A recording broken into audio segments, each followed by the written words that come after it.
I love my travel journals because although there are a lot of ways to record your memories, I really find that drawing something makes a huge difference. So here's just a simple sketch I did with my feet.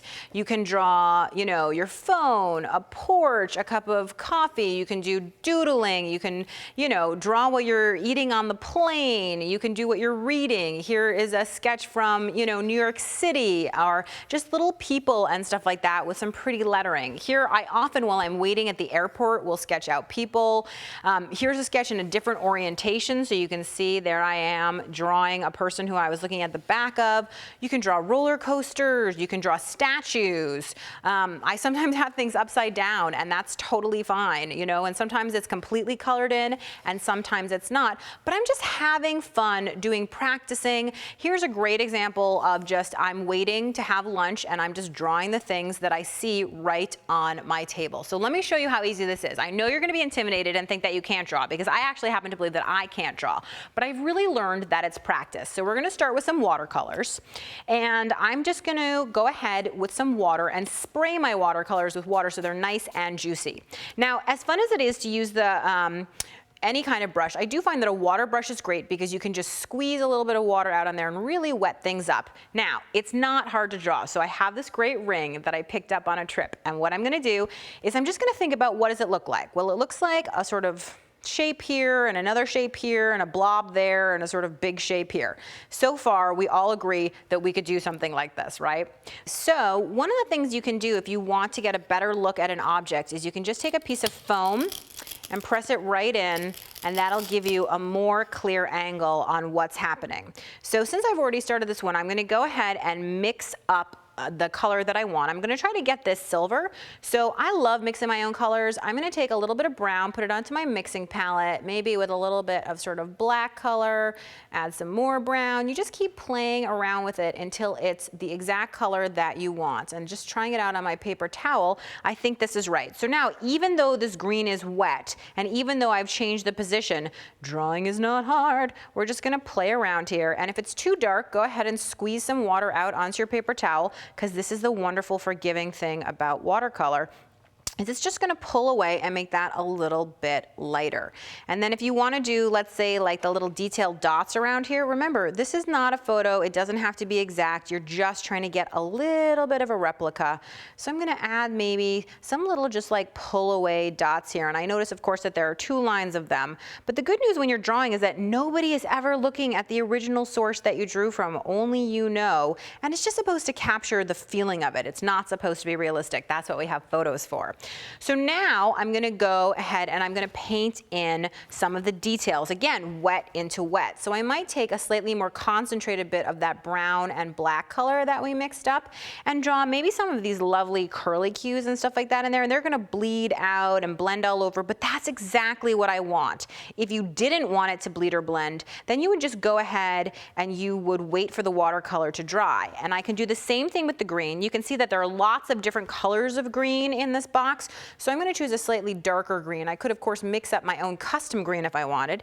And I'm going to go ahead and try to add in a couple of those little details. Again, I'm not really drawing, you guys. I'm just following what I see there. If it looks kind of like it, great. And if it doesn't, then I had fun. Okay?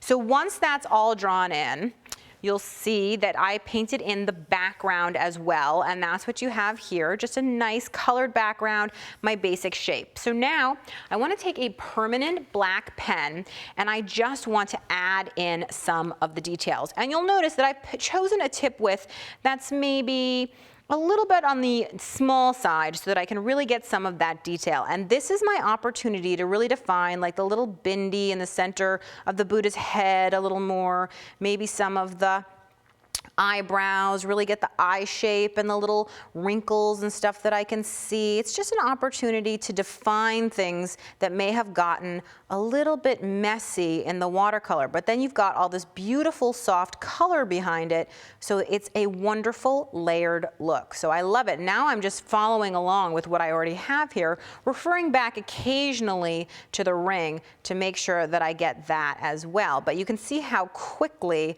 our face starts to get defined. So then I love to add lettering. Now lettering does not have to be anything fancy. So for instance, I can just draw some easy block letters out if I want, like let's do the word the. But if you're at all nervous about drawing letters, I have a great trick for you. So I'm going to take some fluorescent gel pens, which are nice and opaque. Now obviously after I draw the letter, I can take a fluorescent pen and I can just go ahead and color in what I have here, and that's just gonna be a great look, okay?